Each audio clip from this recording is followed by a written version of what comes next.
Technology is working, Terry. Technology is working. That's what scares me. That's all we want. I'm just going to make sure we set this to live, and there we go. Right. How are you, sir? I'm very well, my friend. How are you this Friday afternoon? I think I'm all right. We're nearly there, aren't we? We're nearly there, mate. I've got another day to go yet. Well, you don't work Saturdays. Yeah, till 12 though. So that's all right. Half day. It's not too bad. So sometimes it used to be a good way of getting rid of an hangover, you see. So that wasn't too bad. Just work through it. That's right.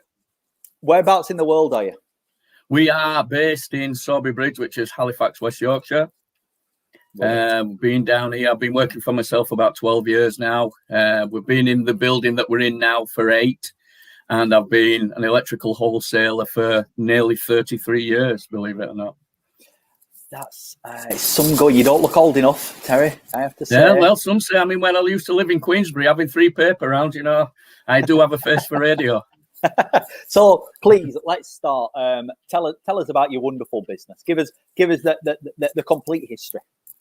Okay, basically, in 1988, I became an electrical wholesaler. I'm like the middleman between a manufacturer and the electrician fitting it. So basically, I had a job for an application, for being a warehouse man. And I ended up working at electrical wholesale. And I sort of came from working in the warehouse to being on the counter, and sort of taking it from there, really. And after about 2 years, I think I ended up running the place that we were at in Bradford in 1988 to 1990. And we went to Huddersfield then when they closed it down. So from then to a company called ElectroServe, it were part of Bonus Electrical, which is more known over in Hull. That's the main place. So it's that side of the fence, so went there, ElectroServe again until 1993. And I went to work for an independent, a good friend of ours at the time, KB Electrical Supplies, where I had a very good 10 years, to be honest, really good. But we always had the feeling of having to go, of trying it on your own, when you've been doing it the length of time. And so we did end up, I'll tell a lie. I went back to Huddersfield and I did 5 years for my original boss at ElectroServe, as it turned out. He had to go on his own as well. So, and from there, 2007, went back to KB again. So every wholesaler, they don't move out of the trade, they just pop up in a different place. Do you know what I mean? So you have a look and it's like, I know you from somewhere. So 2009, 2009, we had to go on his own, and we've been doing that ever since. Were you always born to be in this trade? What did you want to be when you kind of left school and college? Believe it or not, I never went to college. I left school. I was going to be a bus driver. Yeah. Good man. I've never. Electric's magic, mate. You've got a plug, you plug it into a wall, and something works. And as far as I was concerned, that's how it worked until I ended up working in the trade, sort of thing. So who'd have thought? Who'd have thought, from bus driver to owning your own business? And what kind of what drives you then every day to be doing it? Because you've been doing it for so long. What's that drive? What's that thing behind you? The drive that you've got is the drive for working for yourself, and the people that you're coming in. I mean, they are your customers, but a lot of them are mates as well. Over the length of time I've been doing it, you've got one or two. Everybody follows you around. An electrician is a very loyal character. You do very well to break them away from anything. You know what I mean? So if you're all right with them, service is everything, and it always has been. So sort of doing that, and you get to know everybody. But we've got people that come in. I know nearly everybody by the first name, and if I don't know the name, I know what they've bought. How sad's that? Well, no, you're absolutely right. Back in a former life, I was in fish and chips, and I could remember what people were eating every single Friday. You just know their order, which you do. You've got to get to know. I mean, so what makes you different then from everybody else? Is it that customer service, and how important is it? Service? Definitely. I mean, the thing about this trade is millions and millions of items.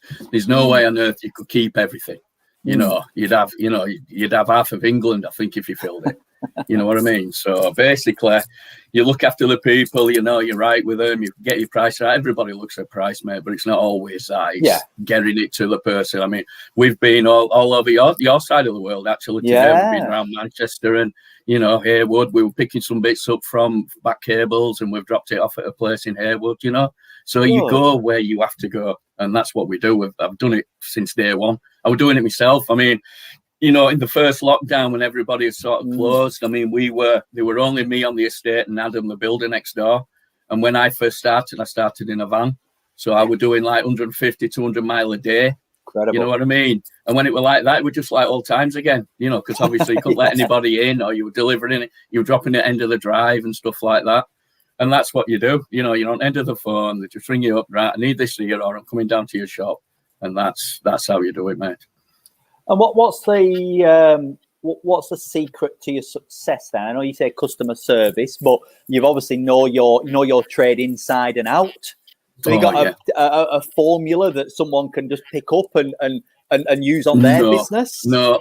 It does take a little bit of time. I mean, as I said, the good thing about our job is every day. I was saying it to a customer actually. Every day is different. You might get up and sell double sockets and stuff like that, but not every day is the same. And everything's changed. I mean, everything, you know, technology now, it's all Wi-Fi and bits and pieces like that. You know, 30 years ago, you wouldn't have thought it. You know what I mean? So, I mean, I can still remember I was telling again somebody the other day, I can still remember the first ever part number of a double socket I sold 32 years ago. And it don't exist anymore. You know, so what does that tell you? You need to get a hobby. That's what it tells me. I've got some, but knowledge is power, mate. Tell us. I mean, knowledge is power. That's a big point about being a business owner, because you know people do see business owners and there's a lot of thing, and you'll go on LinkedIn or go wherever, and people would say, "Now I'm up at 5 and I'm working till 10 and I never stop." But that wind down time is really very important. So how do you switch off then as a business owner? Ooh, that's difficult. Or do you ever switch difficult off? I do tend to fish. I try. There's a few of us go sea fishing.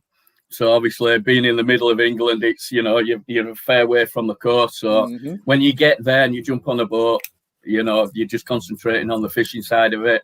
You know, I can't answer your phone because you've got your gloves on, or it's away or whatever. You know, if your phone's ringing, and then when you get off the boat about sort of 7-8 hours later, back it comes. It's just like that. So you try and switch off doing what you're doing. I mean, I keep tropical fish. I do rugby league, you know. So that is the sort of thing. Amateur rugby, you know, because we two lads were playing at one point. So I know a few like that. So you get talking about rugby and stuff like that. That's a good way of switching off. Good man. Now, of course, you may have had a bit more time on your hands over the last 12 months. Let's cast your mind back. Last March, you know, it's 12 months ago, and the business was tickety-boo. And all of a sudden, the world changes. What were your initial thoughts, and how did you react to that? Well, my initial thoughts when we were sat there listening to Boris to see what was actually going to happen.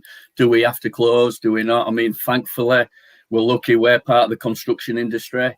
So that we were allowed to stay open. Now, I look at it this way, if the weather in April, May, had been terrible, absolutely terrible, you know, a bit like what we've got now, I think things would have been different. I think people would have gone mental.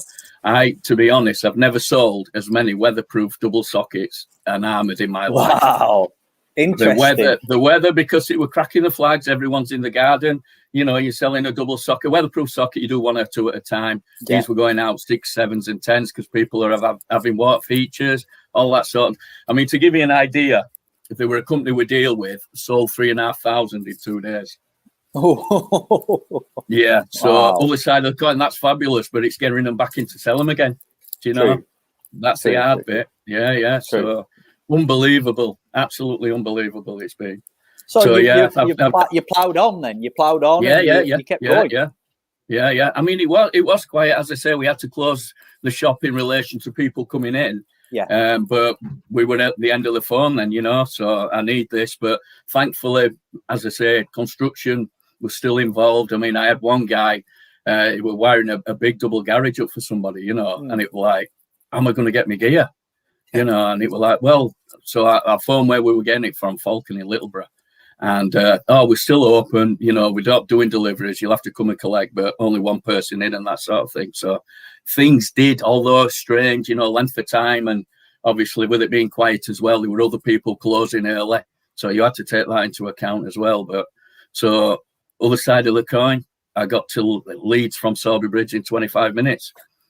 You know, unbelievable. Yeah, unbelievable. Astonishing. So you have a positive attitude with your business, and that's very much carried you through the last 12 months.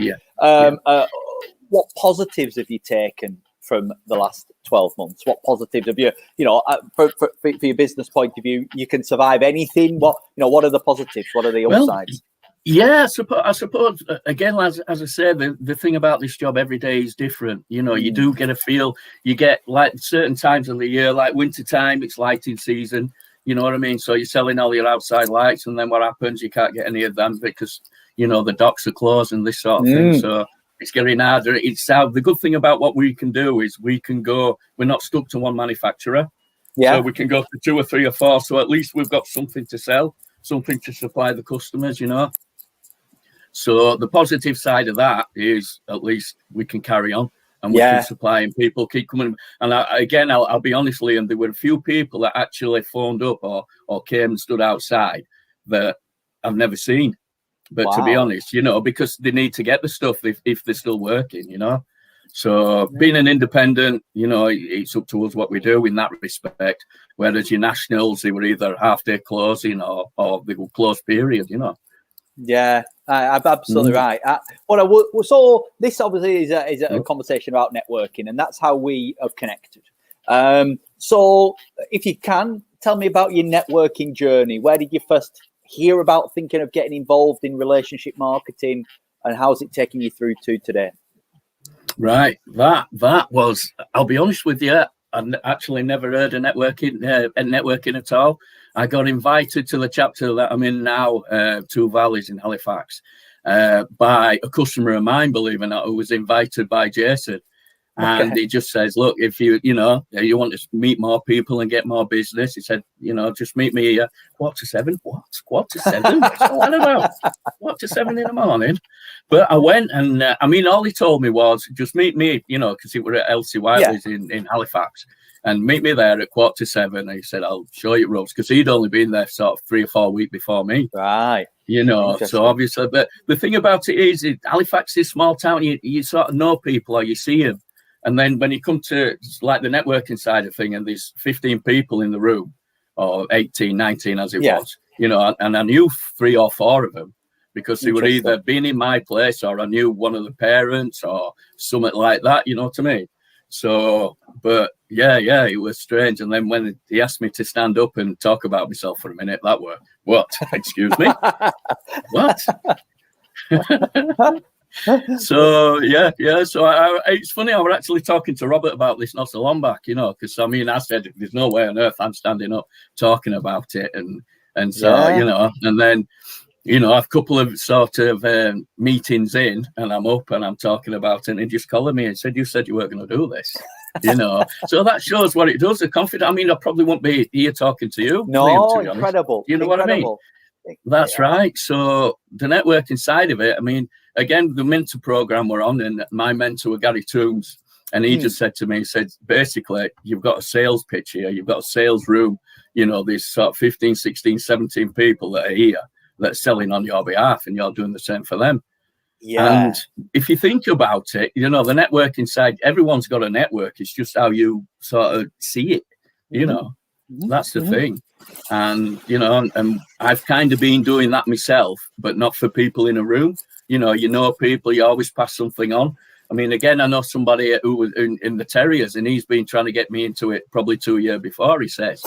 But when you're talking to him, but he knows everybody. Do you know what I mean? Oh, I know so-and-so who can do that, and so-and-so, do you want me to give you his number? You know, and it's like, and now I'm doing it.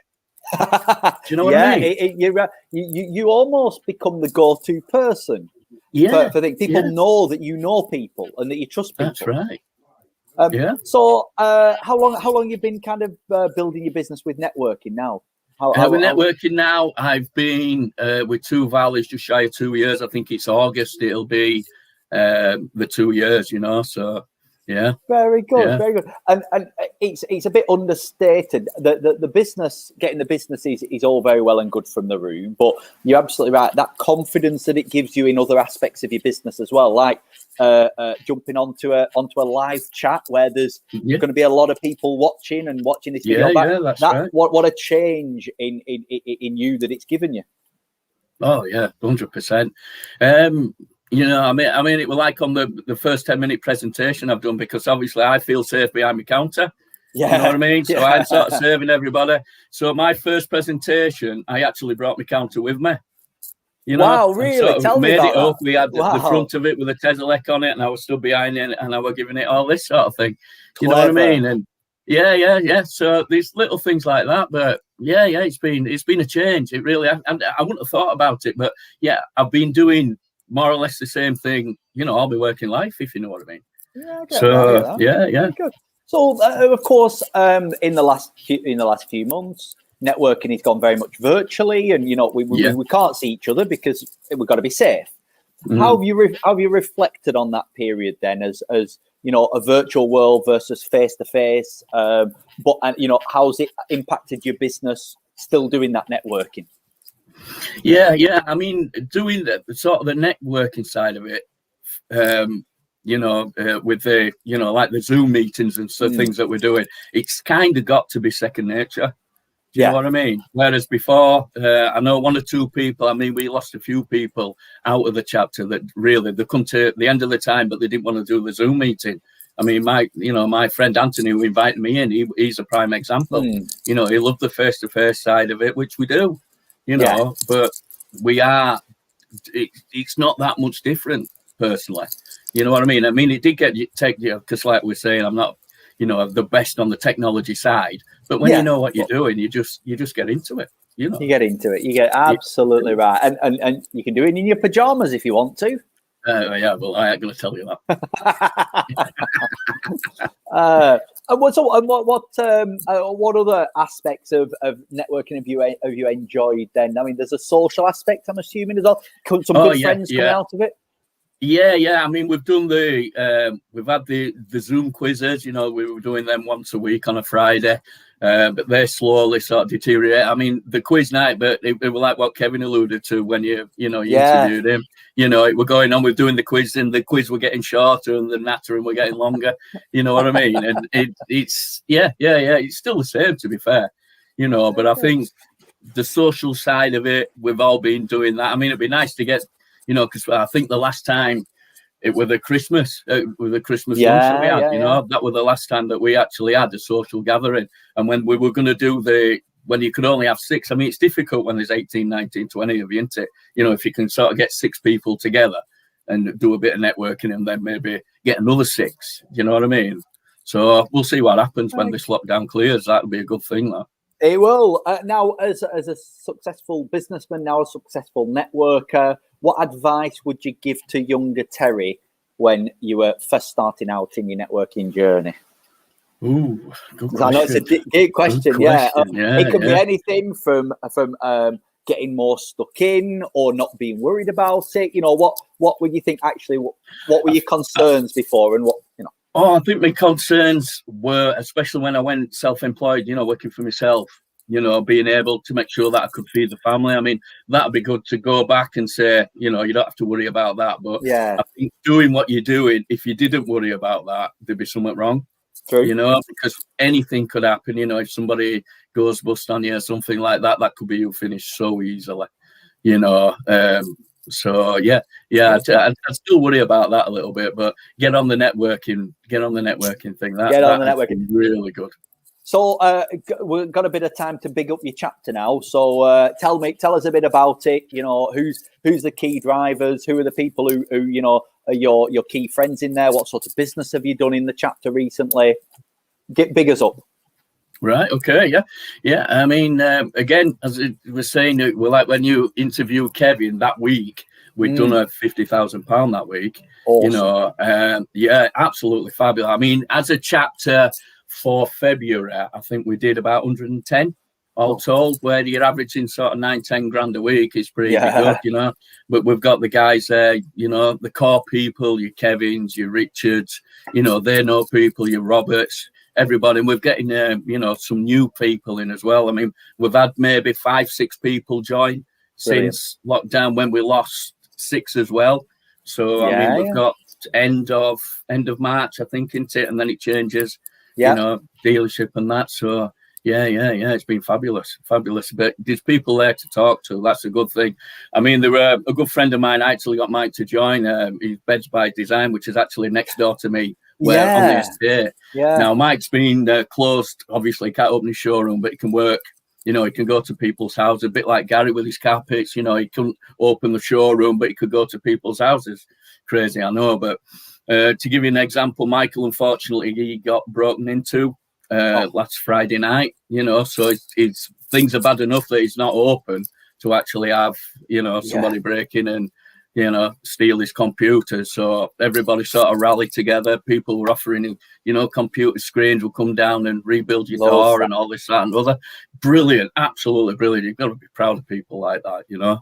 So, brilliant, fabulous. Brilliant. Right, so we've just got a little bit of time now. Really tell us about your company. How can we help you? You know, people watching here, absolutely give us a full advert of your company. Come on, we've got full advert. Okay. So, anybody know what an electrician does?